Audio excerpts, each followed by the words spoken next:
오늘은 교회 절기상 종려주일입니다.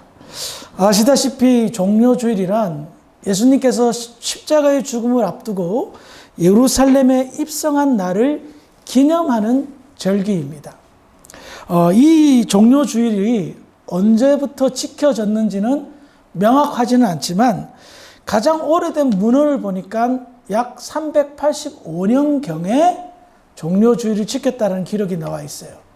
그러니까 로마 제국이 기독교를 이렇게 앞세우다 하면서 그때가 325년이거든요.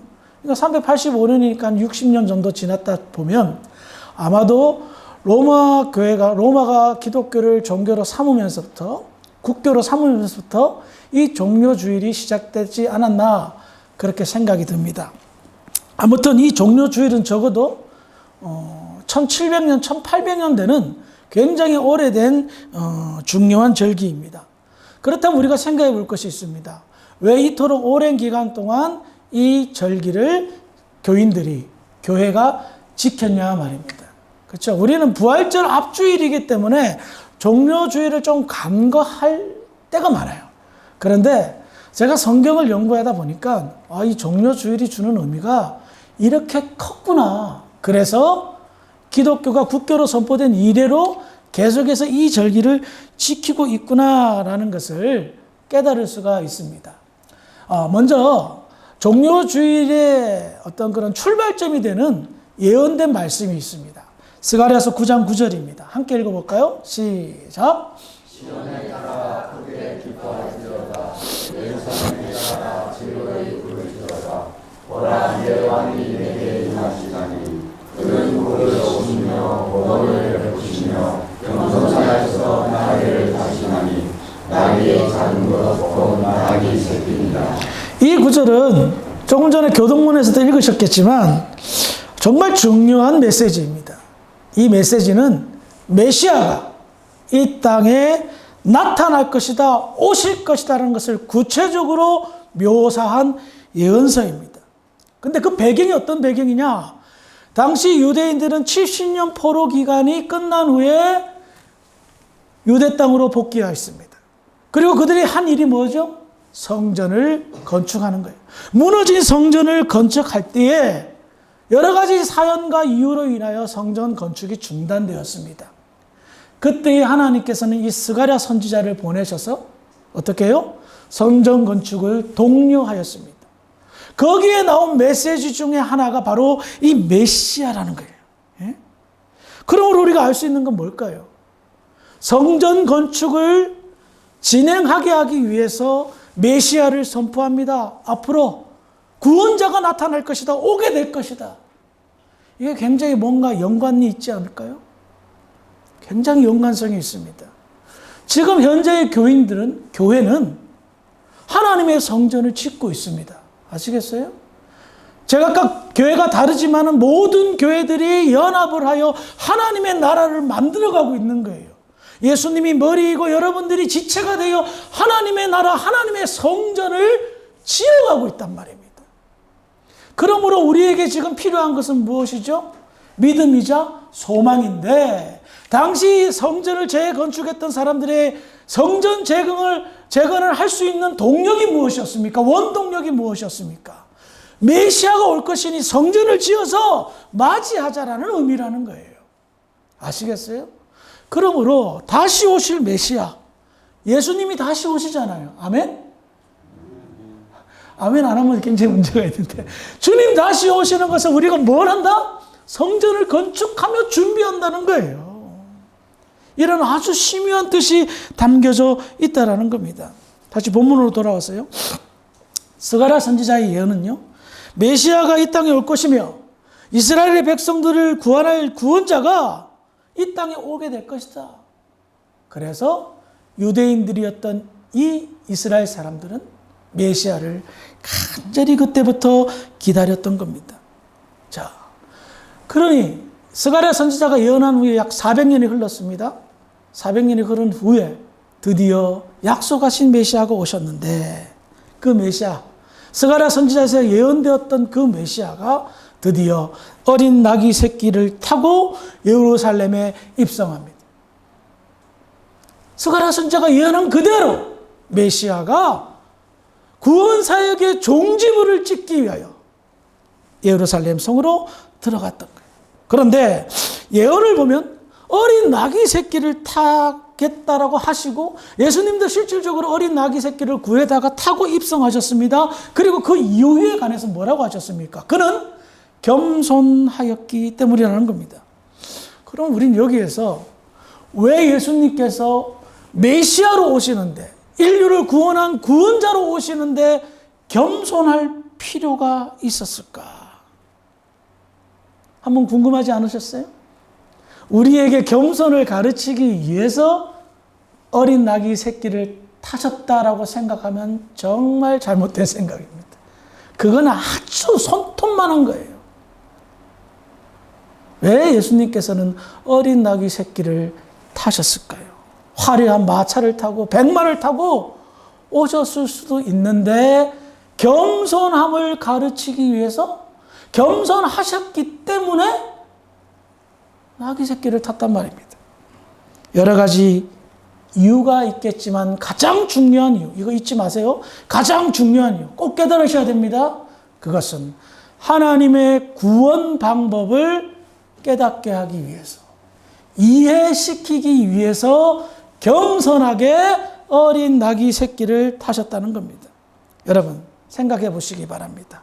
아무리 상식적으로 이성적으로 온갖 경험을 다 갖다 댄다 하더라도 하나님의 아들이 인간의 죄를 대신해서 죽는다, 희생한다, 이해할 수 없는 영역입니다. 이 영역은 믿음의 영역이에요.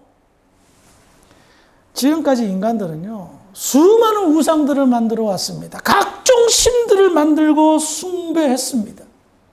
그리고 신들이 원하는 것은 무엇이었습니까? 인간이 만들어낸 것이지만 자기들이 섬기는 신들이 원하는 것은 희생이었습니다. 충성이었습니다. 헌신이었습니다.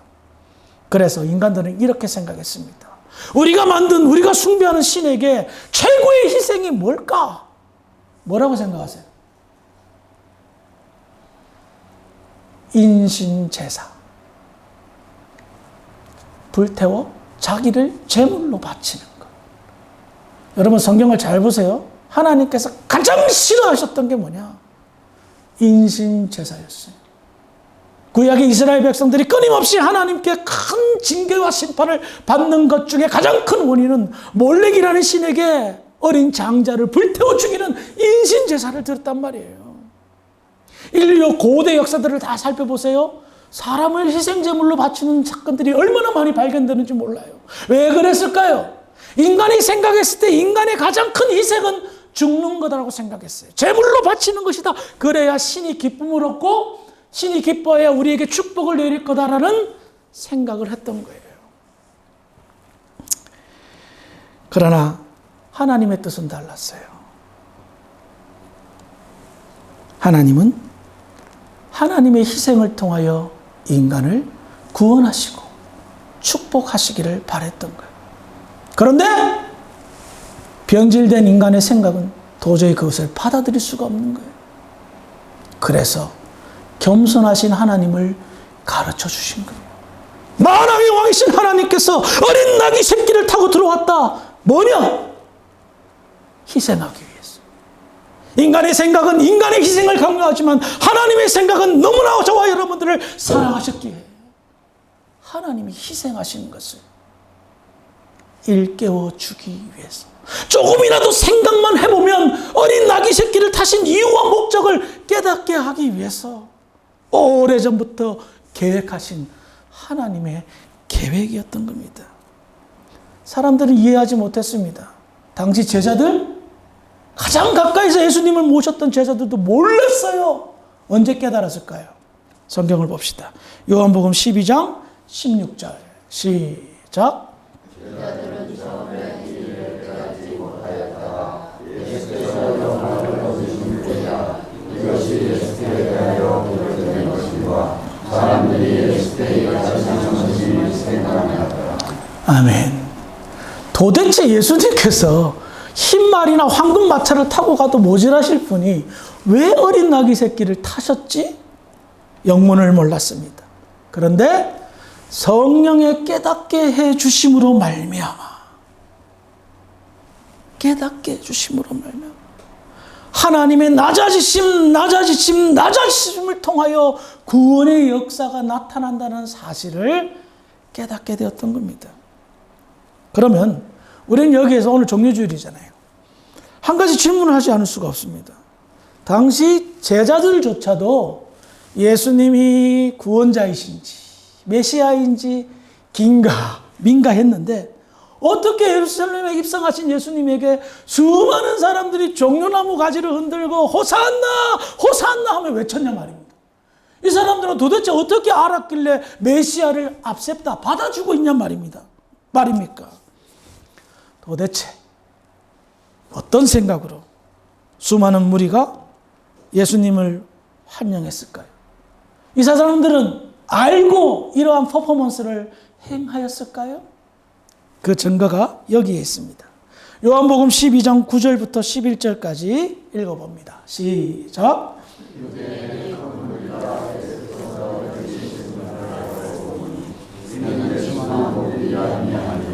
죽은 자 가운데서 살리신 나사로도 보려하니라.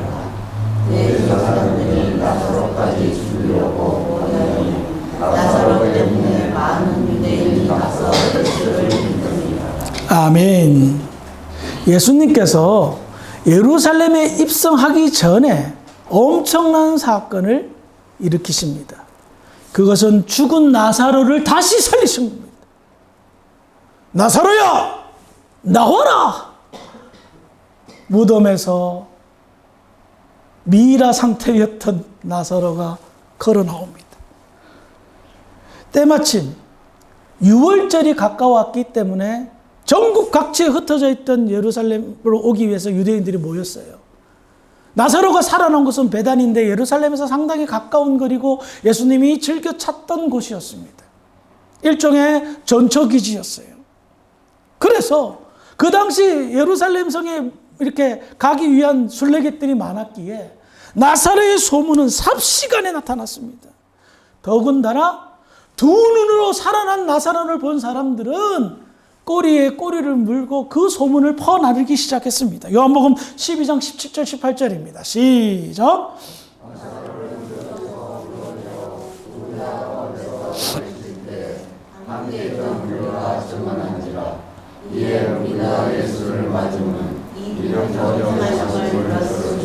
아시겠어요? 호산나 외친 거, 우리를 구원하소서라고 외친 것은 메시아였기 때문에, 구원자였기 때문이라고 생각한 것이 아니라 죽은 사람을 살리는 기적을 보고 기적의 사나이를 맞이했던 겁니다. 왜? 죽은 사람도 살리는데 산 우리의 문제들을 해결해 주지 못할까? 그래 생각한 거예요. 예? 참 공교롭게도 이들의 생각과는 다르게 예언된 메시아를 맞이하는 행사가 되어버렸던 거예요. 여기에는 하나님의 각본이 있다는 사실을 조금 아시겠죠? 예수님을 그렇게 환영할 수 없었을 것입니다. 그러나 죽은 자를 살리신 예수님의 능력을 체험한 사람들의 입소문 덕분에 예수님의 환영 인파, 메시아를 받아들이는, 환영하는 그 역사가 나타났던 겁니다. 저는 당시 종료주일에 참석한 수많은 군중들, 호산나 호산나 외쳤던 그 군중들을 생각해 보면 요즘 말로 표현하면 우프다라는 표현이 맞을 것 같아요. 슬프면서도 웃긴다라는 거예요. 그들은 자기도 모르는데 하나님을 영접한 겁니다. 자기도 모르는데 예수님을 믿고 메시아라 여겼습니다. 그런데 그들의 믿음과 여김은 하나님의 생각과는 전혀 맞지가 않았습니다. 그들의 믿음은 뭡니까? 우리를 죄에서 구원할 메시아로 맞아든 게 아니라 우리의 크고 작은 각종 문제를 해결할 해결사로 예수를 맞이했던 겁니다. 그것이 그들의 믿음의 전부였던 겁니다. 사랑하는 성도 여러분, 여러분들의 신앙생활이 이들의 모습과는 일치하지 않는지요? 왜 예수를 믿습니까? 여러분들의 크고 작은 문제를 해결해 줄 해결사로 예수를 믿으십니까? 아니면 죽을 수밖에 없는 영원한 형벌을 받을 수밖에 없는 죄인을 살리신 그 은혜로 예수를 믿으십니까? 무엇 때문에 믿으십니까? 물론 우리 예수님은 우리의 각종 문제를 해결해 줄 수 있는 전능하신 하나님입니다. 그래서 우리는 구하고 구해야 됩니다. 그런데 그것 때문에 믿는다면 이 너무나 억울한 것 아닙니까? 왜? 우리의 일생은 너무나도 짧은데, 길어봐야 100년인데 영원한 영생의 축복이 있는데 그걸 놓치고 지금 현재 아주 짧은 인생에서 도움만 바라는 그런 도우미로 해결사로만 예수를 믿는다면 이 믿음 너무 억울한 것 아닙니까? 제가 목회를 하면서 성도들과 부지런히 싸우고 있는 부분이 바로 이 부분입니다. 영원한 영광과 축복이 남아있는데 이거는 항상 까먹고 현실에만 긍긍하는 거예요. 그래서 도와주면 감사하고 안 도와주면 말고, 아니면 도와주면 땡큐지만 안 도와주면 성질 내고. 하나님의 그 오묘한 섭리를 한번 보십시오. 지구상의 수십여 개 인구 가운데 여러분들을 선택하셔서 여러분들이 주사랑교회라는 곳에 인도하셔서 신앙생활 하도록 하신 하나님의 그 놀라운 섭리를 말입니다. 그런데 우리는 여전히 아주 작은 것에만 목매고 있지는 않습니까? 여러분, 만약에 이렇게만 국한된다면 처음에 예수님을 맞이했던 사람들이 뭐라고 외쳤죠? 호산나! 호산나! 하고 외쳤습니다. 그런데 5일 뒤에 그들이 뭐라고 외쳤죠? 십자가! 십자가라고 외쳤어요. 예수를 생각해보니 내 문제를 해결해 줄 사람으로 보이지 않았던 겁니다. 나의 지금 궁극적인 문제를 해결해 줄 사람으로 보이지 않았던 겁니다. 그래서 호산나 외쳤던 그 입술이 십자가를 외쳤어요. 하나님을 못 박아 죽이라, 메시아를 못 박아 죽여라라고 말입니다. 이것이 우리의 현실이라면 너무 슬픈 거 아니에요? 종료주일이 중요한 게 뭔지 아세요? 하나님의 구원 계획이 탁탁탁 들어맞는 거.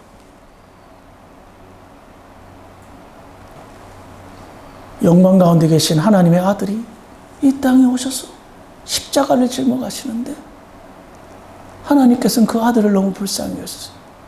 마지막 가는 길 그래도 박수라도 좀 받아라. 수많은 사람들의 환영을 받으며 입성하셨어요. 예수님은 마음이 무거우셨을 겁니다. 이 사람들 며칠 뒤면 확 돌변해서 나한테 돌팔매질 할 텐데, 나한테 침 뱉을 텐데. 낙이 타고 입성하시는 예수님의 진 마음은 무거우셨을 것입니다. 그런데 오늘날 그 종료주일날 행했던 그 퍼포먼스가 계속해서 여러분들의 삶 가운데 반복되어진다면 하나님 얼마나 마음이 아프실까요? 믿음이 없는 사람, 믿음의 성장이 더딘 사람은 바로 이런 사람들입니다. 지혜로운 성도들이 되셔서 주님의 마음을 이만큼이라도 헤아리기를 주님의 이름으로 부탁을 드리겠습니다. 다시 본문으로 돌아와서요. 자, 군중들은 예수님을 맞이했습니다. 그들의 본 모습은 죽은 자를 살린 사람이 뭔들 못하겠어 하는 마음이었지만 어쨌든 예수님을 맞이했습니다. 그런데 이 예수님의 예루살렘 입성은 굉장히 기념비적인 사건입니다. 왜 그런 줄 아세요? 왜 종료주의를 천몇백 년 동안 계속해서 왔을까요? 그것은 예수님께서 공식적으로 예언된 메시아로 이 땅에 왔다라는 것을 확인시켜준 모습이었기 때문입니다. 그동안은 예수님께서 비공식적으로 나는 메시아다, 나는 구원자다 제자들에게 가르쳤습니다. 예? 바리새인들과 막 싸울 때 내가 하나님의 아들이다 비공식적으로 하셨습니다. 그러나 이제는 다릅니다. 십자가의 영광 앞에, 고난 앞에 예수님은 공식적으로 내가 바로 너희들이 기다리고 기다리던 메시아다 라는 것을 선포하신 겁니다. 그러기에 이 종료주일은 너무나도 영광스러운 주일이며 기념비적인 날이라는 겁니다. 예수님께서는 이 종료주일의 영광을 드러내기 위해서 정말 잘 짜여진 각본처럼 완벽하게 행동하셨습니다. 예루살렘에 입성 전에 나사로를 살림으로 메시아의 궁극적인 목표가 뭐다? 죽음에서 살아나는 부활을 암시하셨습니다.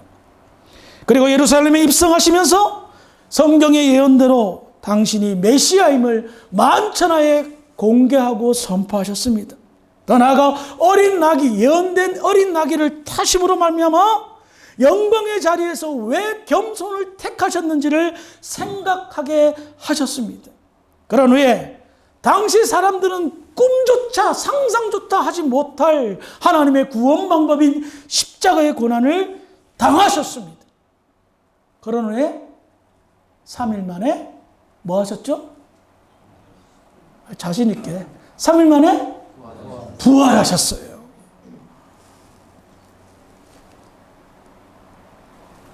종료주의를 준비하면서 참 이런 생각이 들었어요.